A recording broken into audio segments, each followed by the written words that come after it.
Good morning everybody! My name is Michael and you can call me Kahel. So welcome to my YouTube channel. So before anything else, gusto ko lang po talaga magpasalamat kay Sir Erich Bea sa kanyang pinadala po sa akin na ring light through LBD. Sir, maraming salamat po talaga. So since naka-ECQ pa rin tayo, the best thing na magagawa natin today is to review. So magre-review tayo sa ating major, which is mathematics. So before anything else, gusto ko lang munang ipakita sa inyo na naka-82 ako sa major ko. I'm so grateful. Tapos ang aking Janet ay 84. So maraming salamat. So I think the best na ibibigay ko na payo sa inyo is to review harder.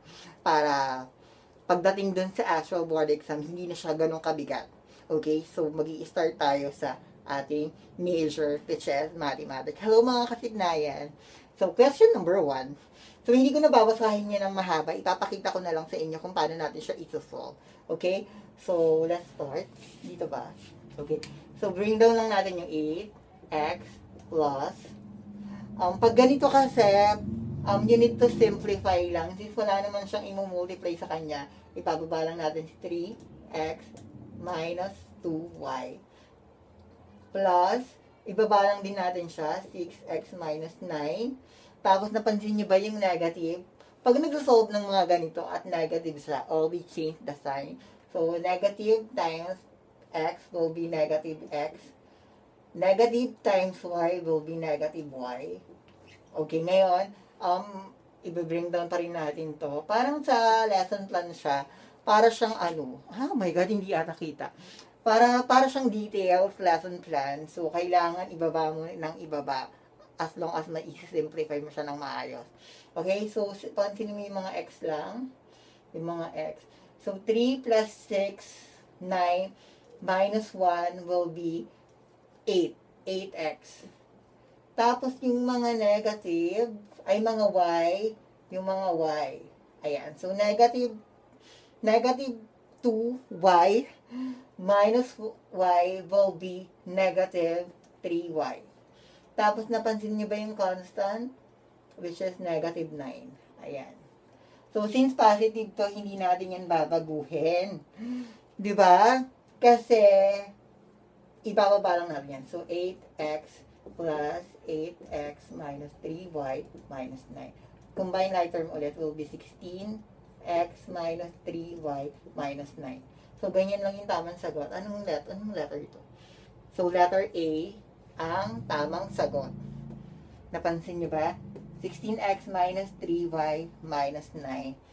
Again, 16x minus 3y minus 9. So, ganun lang siya kadali. Okay? So, bakit ganito na naman ang another example? Kasi maraming ganito sa board exam. Kaya, lilinisin lang natin yung paano tayo mag-solve ng maayos regarding dito. Okay. So, ito yung may negative. Medyo mahirap pag may negative.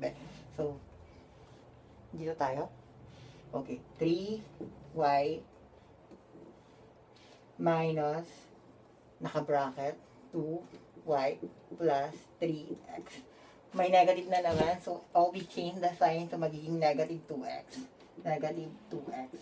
So, positive, negative siya, di ba? Tapos, negative times negative kasi magiging positive. Kaya positive 3. Okay, kita pa ba? Okay, ngayon, may plus 4x. I-simplify natin, ibababa natin yung mga dapat ibaba. Okay, magiging 3y minus, hanapin natin yung mga y, So, 2 plus 3 will be 5y. Tama? Ngayon, ito naman. So, 3 minus 2 will be 1. Positive x. Tapos, ibaba natin yan. Okay. 3y. Lahat na lang nandito mapapalitan ng sign. Kaya magiging negative 5y minus x plus 4. So, ganun siya. Pag sinasolve dito, kailangan sinasimplify lang yung nandun sa parenthesis. Okay. Simplify ulit. Will be 3 minus 5 will be negative 2y. Ito, x minus 4x will be positive 3x. Okay? So, napansin yun, or, kasi kita, sa given kasi, si x yung nauna. So, pwede naman 3x minus 2y. So, ayun kaya dyan, ang tamang sagot. Ang tamang sagot ay letter B. Okay? So, ganun lang siya kadali. Okay. So, next question. Oh my God. So, ganun lang pag nagsuso. Okay, next. Which of the following, di ko na pala binabasa yung tanong ha. Which of the following is the factorizations of the binomials of x squared minus 4 squared? So, basically, hindi mo siya mapapactor ng ganyan. Ang dapat muna mong gawin is simplify mo yung tanong para makita mo yung sagot sa pagpipilian. Okay, so maging 4 squared will be 16. So, wag mo isasagot. So, dapat ang constant dyan ay 16. 4 times 2, 8. So, mali na to. Tapos, ito, mali na rin. So, alin na lang dito sa dalawa. So, I guess letter D ang isagot mo. Kasi pag sinimplify mo to, alam mo ba, magiging ganito kasi yan. X squared.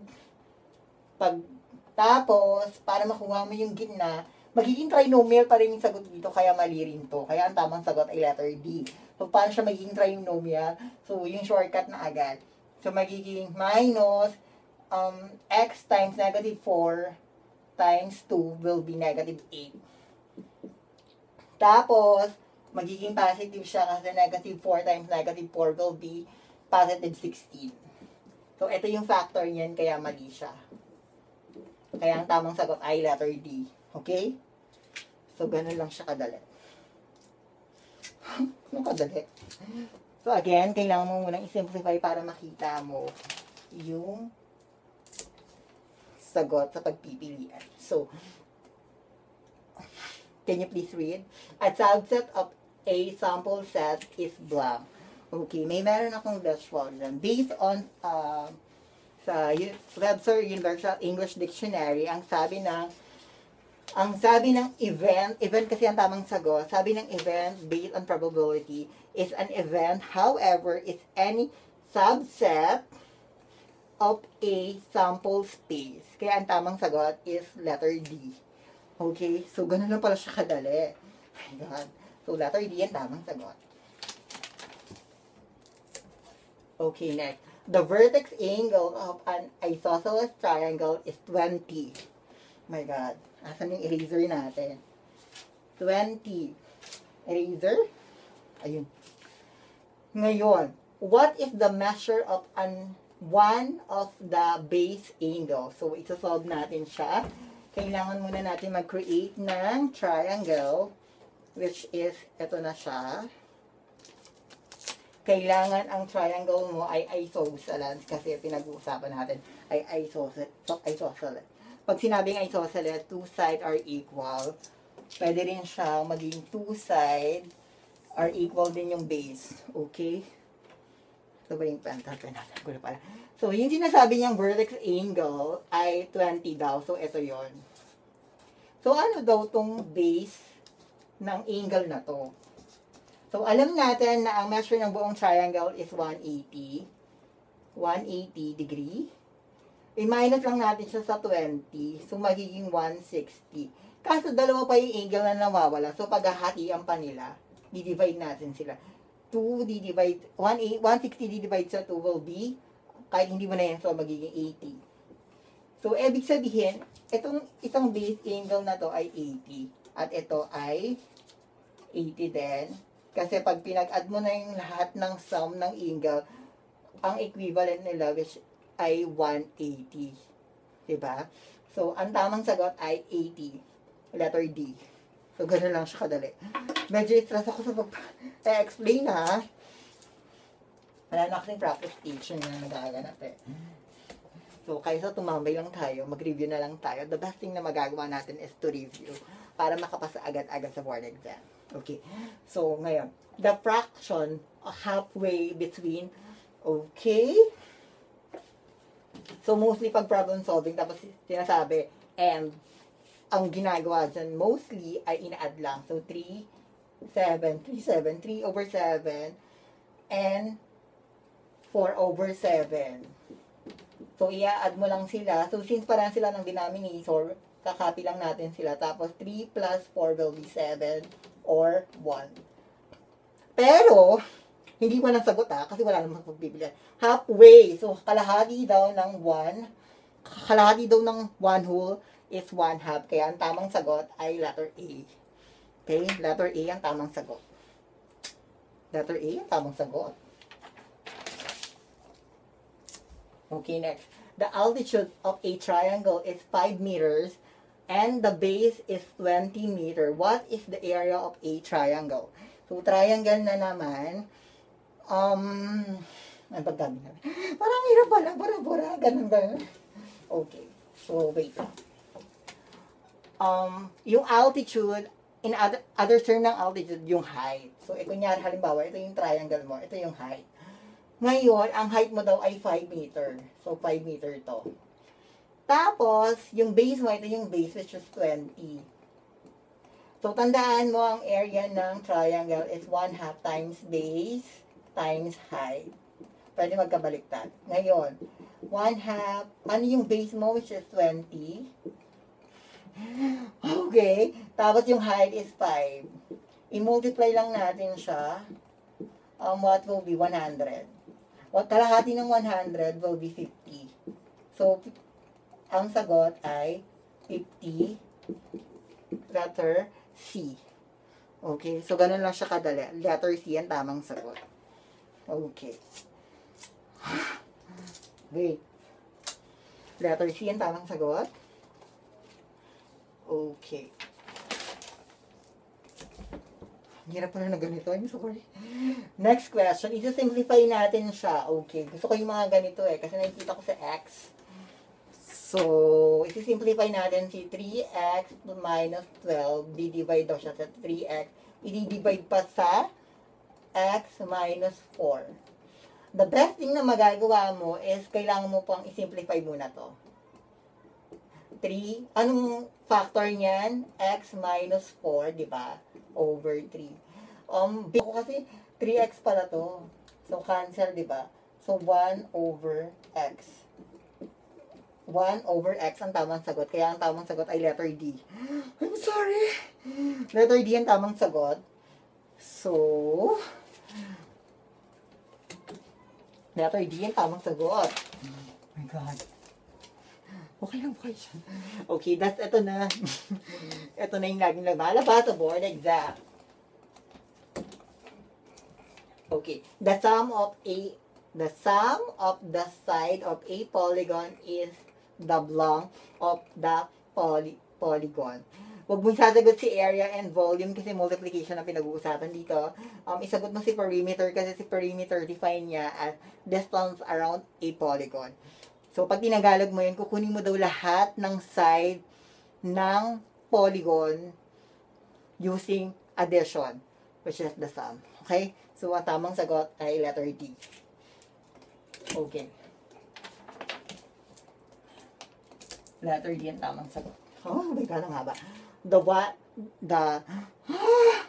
right triangle has legs measuring 12 and 9. My God, wait. Magsasolve tayo dyan. So, kailangan daw right triangle, ayan, right triangle yan. Meron ka daw 12 saka 9. Okay? Tapos, meron pang isang right triangle. A second triangle has length measuring 12 and 16. So, 16 and 12. Tinatanong, what is the difference of their perimeter? So, kailangan, para makuha mo yung perimeter nila, you need to find kailangan mo munang ayusin. Kailangan mo munang magkaroon ng value to sino to? Si hypotenuse. So, to find the hypotenuse, kailangan mo munang gamitin si Pythagorean theorem, which is 9 squared is equal to C. Since hindi na natin alam siya. So, what will be 144? Oh, wait, plus to. Plus 981 is equal to, what will be? What will be? Calculator. Asan ang calculator ko? Wait. Pakisolve nga muna.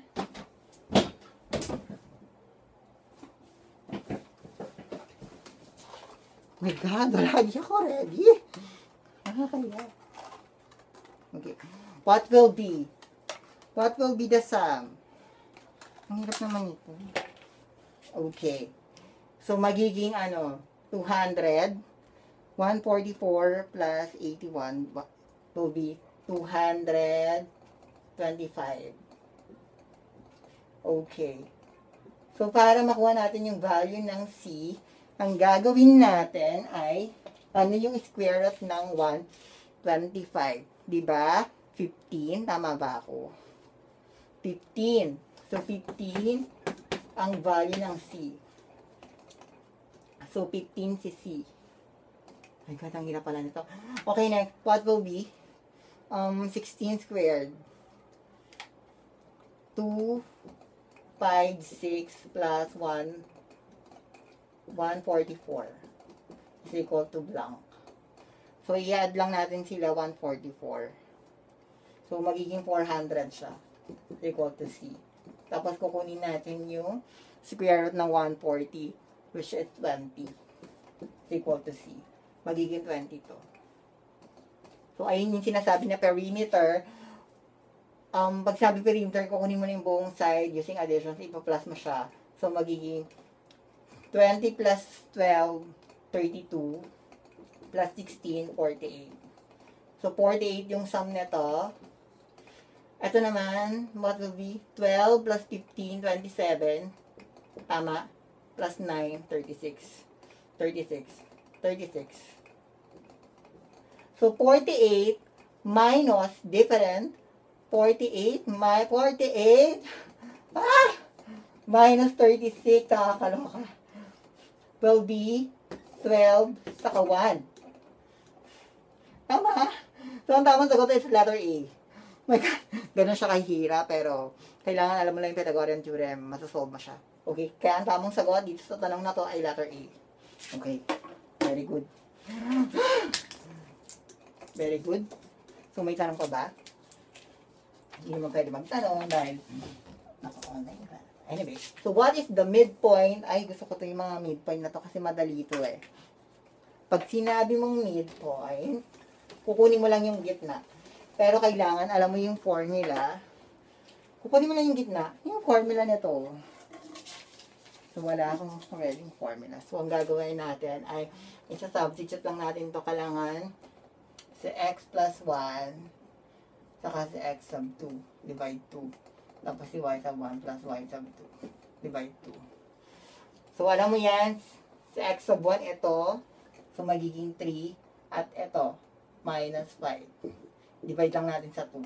Tapos yung y naman ito, kailangan alam niyo yung i-label ha, x sub 1, and then y sub 1, x sub 2, and then y sub 2. Ngayon, y sub 1 daw ay 8 plus 4 divide 2. So, what will be negative 2 over 2? Ito ay, what will be? 8 plus 4 will be 12 divide sa 2. Isa-simplify pa natin negative 1 and 6. Kaya ang tamang sagot ay letter C. Negative 1 and 6. Okay? So, ganun lang siya kadali. Puro na lang ganun kadali. Ang hirap-hirap kaya. May hirap lang ang mathematics pag hindi mo alam yung formula. So, pero pag kilala mo yung mga formula, hindi ka maliligaw. Okay. Determine the midpoint of the, medyo mahaba kasi, the line segment joining the point in this given point na lang. Okay. So, basically, ganun din yung gagawin natin. So, burahin lang natin to. At i-label natin to, ito si 1, si y1, x sub 2, and then y sub 2. Yung x sub 1 mo ay 7, plus, wait, negative 1. Okay, pwede naman ganyan. Divide 2. And then y sub 1 mo, wait. Okay, y sub 1 mo is negative 3, plus 6, divide sa 2. So, 7 minus 1 will be 6. And then, negative 3 plus 6 will be negative, positive 3. Positive 3 over 2. So, magiging, simplify mo lang 3 and 3 over 2. Okay, so meron bang ganito dyan? So, ang tamang sagot ay letter C. Okay, so ganun lang siya isolve. Pag midpoint ang pinag-uusapan. Alamin nyo rin yung formula ng distance formula and slope kasi laging lumalabas yan sa board exam. Okay. Okay, if 75 pesos is shared among their 3 children in the ratio of 3 is to 7 is to 7. Wait. Is to 7. Oh my God, 21 minutes na pala. Ang bilis. Is to 7 is to 15. What is the share of the smallest share? So, hinahanap lang natin yung maliit na pinagbigyan. So, wait lang. Kailangan, kasi pag 7, wait. Ang gagawin mo, kailangan mong ganito lang muna. Ayan o. Plus 15x is equal to 75. Tapos, magiging ilan? 25. 10x plus 15 will be 75. Ginanyan pa talaga yun. So, 25x will be 75. I-divide lang natin siya sa 25. So, si x ay ilan? 3. 3. Tapos, kailangan yung pinakamaliit sa given, si 3. Kaya, 3 times 3 is equal to 9. Kaya, ang tamang sagot ay letter A. Letter A ang tamang sagot. Okay.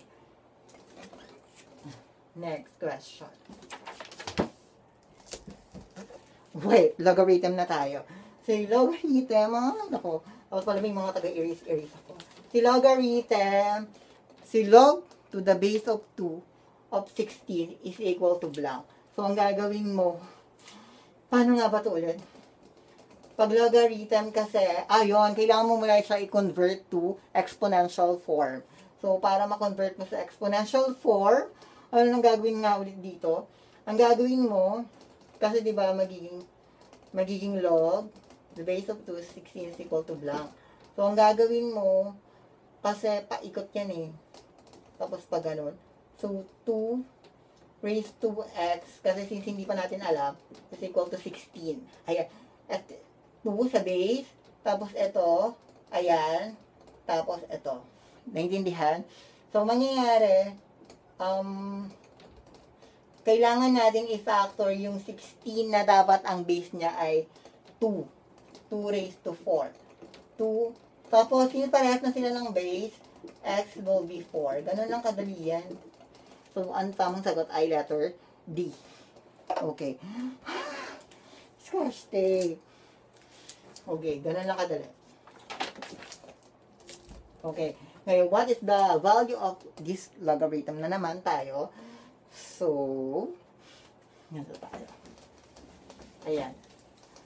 So, again, logarithm ulit. Magiging, di ba, log to the base of 3, 27 is equal to x. Ayan, pwede mo siya i-rewrite na ganito.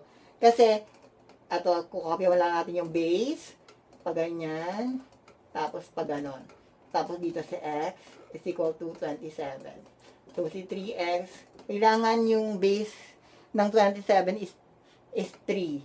Ano yung exponent na pag sinimplify mo ay 27 sila. So, 3. So, cancel mo lang yan. Kaya ang tamang sagot, x is equal to 3. Okay? Ganun lang kadali. So, letter A ang tamang sagot. Hindi negative 3. Okay? So, ano pang gagawin natin? Meron tayong scotch tape. Kaloka. Okay. Haba na ng video natin.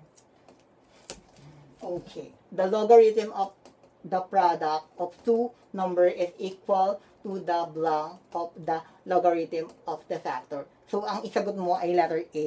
Kasi, pag nag-a-add, mostly ginagawa, minumultiply yung dalawang number. So, ayun yung gusto nyong sabihin dyan.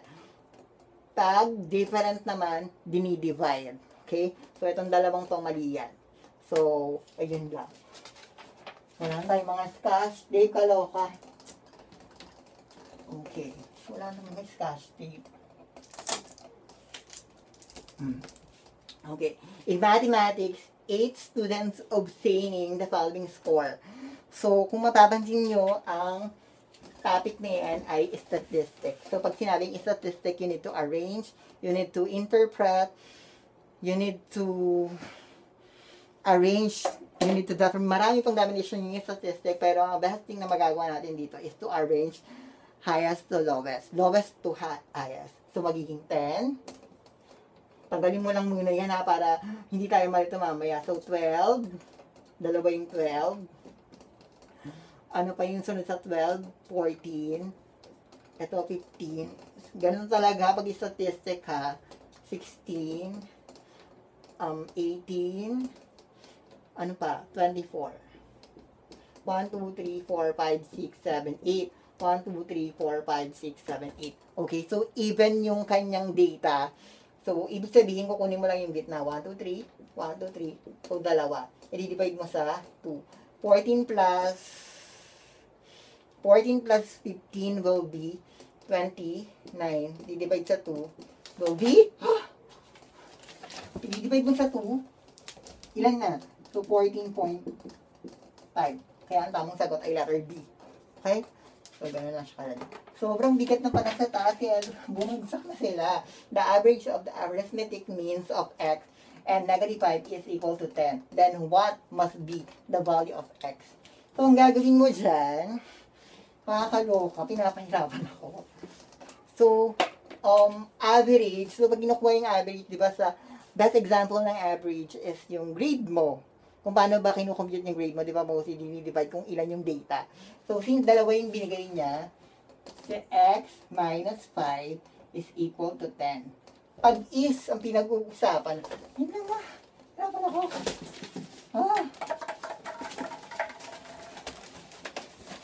Ayan. Pero na-cancel na siya. Oh my God. Ang hirap pala dito. Ayan.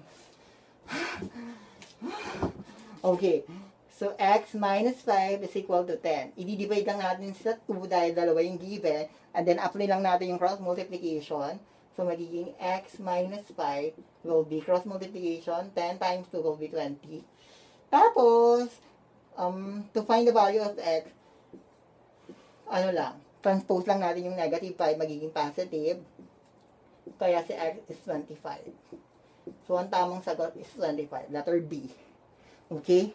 So, letter B ang tamang sagot. Letter B ang tamang sagot. Nakakahilo na. Okay, so 25 ang tamang sagot. Okay. Find the sum and products of the roots of 3x plus 16 plus b. Pag hindi mo alam yung formula dito, hindi natin siya masasagutan ng tama. Pero, since alam natin, dahil ni-research natin, tandaan mo, pag sum, ganito daw ang formula. Sum, pag product naman, C. Kasi sa product, may spelling siya ng C, kaya natatandaan ko. Ngayon, kukunin natin yung A, which is 3. Ito si B, which is 6. Which is 6. Si C ay 15. Okay, so negative B will be 6 over 2. And then yung product, ay, kids ba dito? Okay, very well. Product ay, yung C ay ilan? 15. Over A, which is, ano si A? Si A, wait, bakit 2?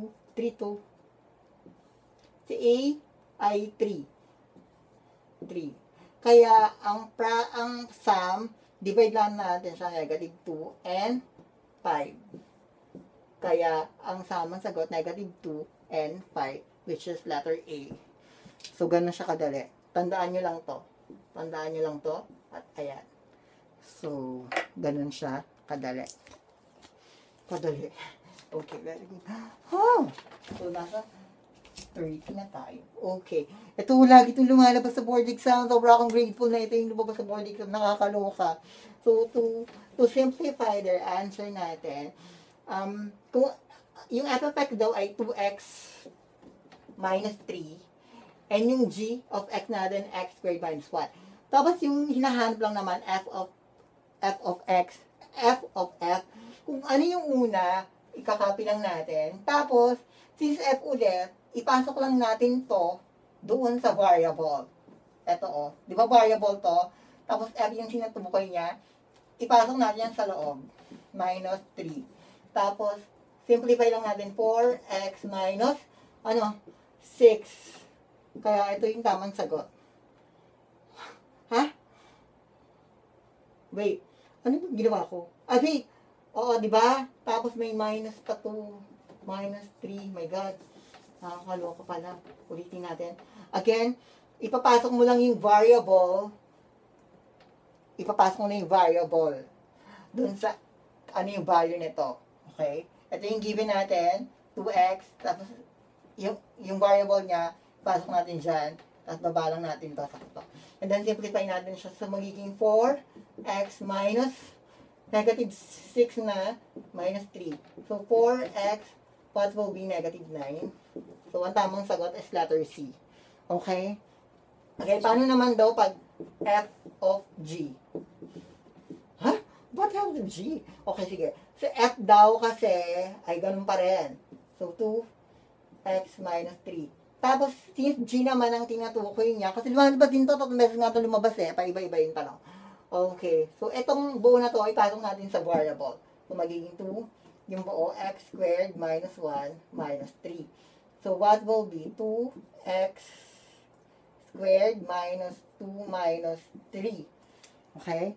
Tapos, magiging 2x squared minus negative 5. Okay. So, negative 5. Anong tamang sagot? So, 2x squared minus 5. Letter B. Pag f of g ang tanong. Okay? So, my God, ang haba na. Pwede ko na ba ito i-cut? Next na lang siguro yung iba. I think. Sige, last. Pabuti natin ng 4. Okay. The annual interest at 8% for 3 months on 6,000 pesos. Ang mangyayari dyan, mostly, minumultiply lang yan. Pero pag months yung pinag-uusapan, i-divide na siya sa 12. So, ang tamang sagot dyan ay letter B. Kaya ganun lang kadali.